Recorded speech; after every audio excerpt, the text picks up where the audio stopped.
Hello everyone, study with us में आपका एक बार फिर से स्वागत है। और आज हम डिस्कस करने वाले हैं सुपर इम्पॉर्टेंट क्वेश्चंस जो कि काफ़ी इंपॉर्टेंट है आपके नेट के एग्जाम्स के लिए।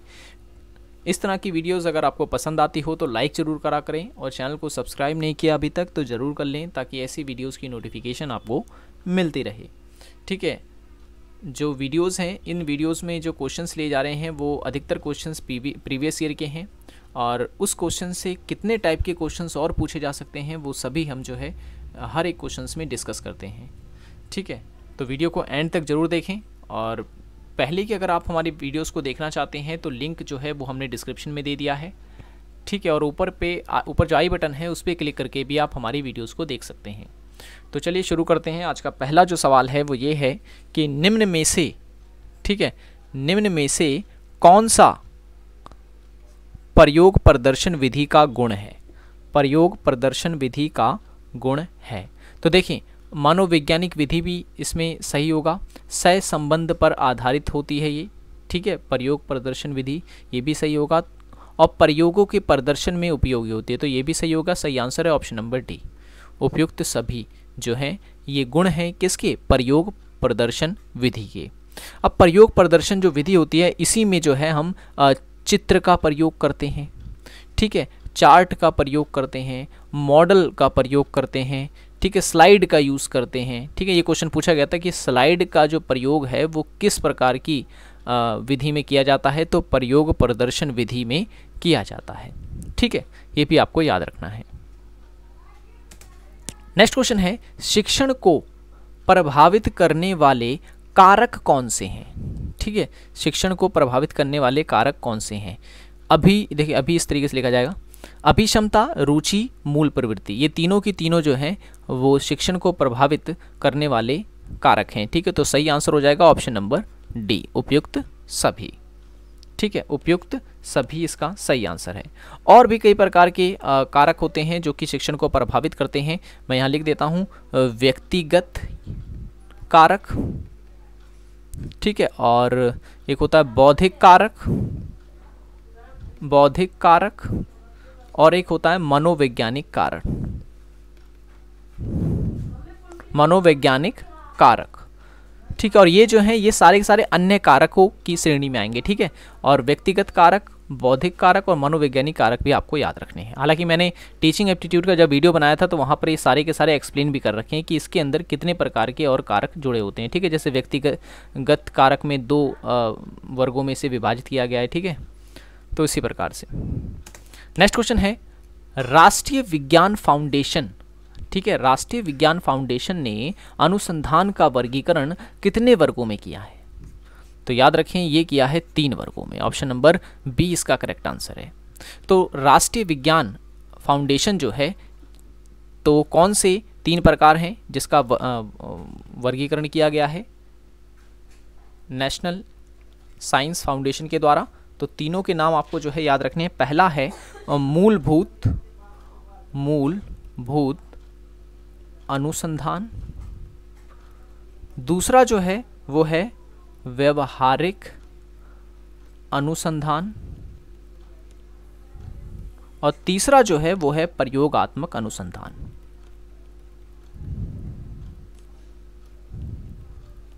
ठीक है, प्रयोगात्मक अनुसंधान।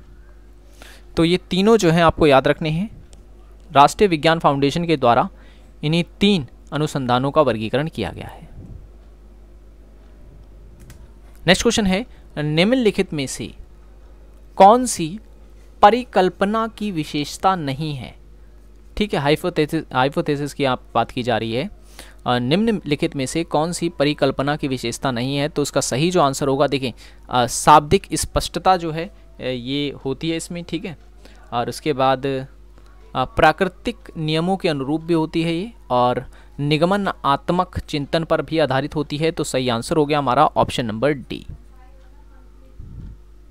एक मिनट, इसमें क्या पूछ रहे? विशेषता नहीं है, विशेषता नहीं है। एक मिनट, नहीं शब्द यहाँ से काट दें आप। ठीक है, नहीं शब्द यहाँ से काट दें, विशेषता है। तो सही आंसर ऑप्शन नंबर डी हो जाएगा। ठीक है, नेक्स्ट क्वेश्चन है, भारत में विश्वविद्यालय अनुदान आयोग के क्षेत्रीय कार्यालयों की संख्या कितनी है? क्षेत्रीय कार्यालयों की संख्या कितनी है? तो ये है 7। ऑप्शन नंबर 20 का करेक्ट आंसर है 7 हैं।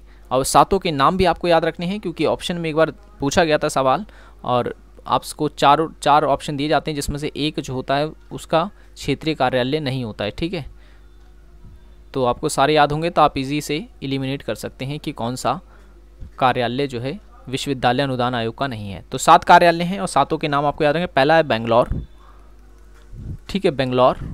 और दूसरा जो है वो है भोपाल, तीसरा गुवाहाटी, ठीक है, गुवाहाटी। और चौथा है हैदराबाद,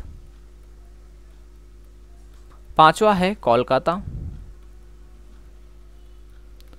छठा है पुणे और सातवां है नई दिल्ली। ठीक है, नई दिल्ली। तो याद रखें बेंगलोर, भोपाल, गुवाहाटी, हैदराबाद, कोलकाता, पुणे और नई दिल्ली। ठीक है, ये टोटल 7 हैं जो कि क्षेत्रीय कार्यालय हैं किसके? विश्वविद्यालय अनुदान आयोग के। और मैं बता दूं इस आयोग में कितने सदस्य होते हैं, तो याद रखना है आपको, एक अध्यक्ष होता है, ठीक है, यूजीसी का एक अध्यक्ष होता है, एक होता है उपाध्यक्ष, और जो 10 होते हैं वो अन्य सदस्य होते हैं।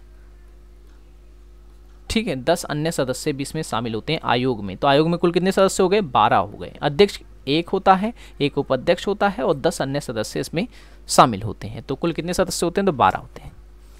नेक्स्ट क्वेश्चन है ई पाठशाला निम्नलिखित में से किस संस्था की पहल है? तो ई पाठशाला शुरू की गई थी एनसीईआरटी के द्वारा। ऑप्शन नंबर ए इसका करेक्ट आंसर है। एनसीईआरटी का गठन जो है 1961 में किया गया था। इसका जो हेडक्वार्टर है या मुख्यालय जो है वो है नई दिल्ली में। ठीक है, सीबीएसई जो है, सीबीएसई का गठन सन 1962 में किया गया था। इसका मुख्यालय भी नई दिल्ली में है। ठीक है, नेक्स्ट क्वेश्चन दे रहा है कि यहाँ पर राष्ट्रीय ज्ञान आयोग की स्थापना कब की गई थी? तो राष्ट्रीय ज्ञान आयोग की स्थापना की गई थी सन 2005 में। ऑप्शन नंबर ए इसका करेक्ट आंसर है। पूरी डेट अगर आपसे पूछे तो पूरी डेट होगी 13 जून 2005। ठीक है, 13 जून 2005। और इसके जो पहले अध्यक्ष थे, पहले जो चेयरमैन थे इसके, सबसे पहले उनका नाम था सैम पित्रोदा। सैम पित्रोदा जो थे इसके पहले अध्यक्ष थे। ठीक है, नेक्स्ट क्वेश्चन है राष्ट्रीय साक्षरता दिवस कब मनाया जाता है?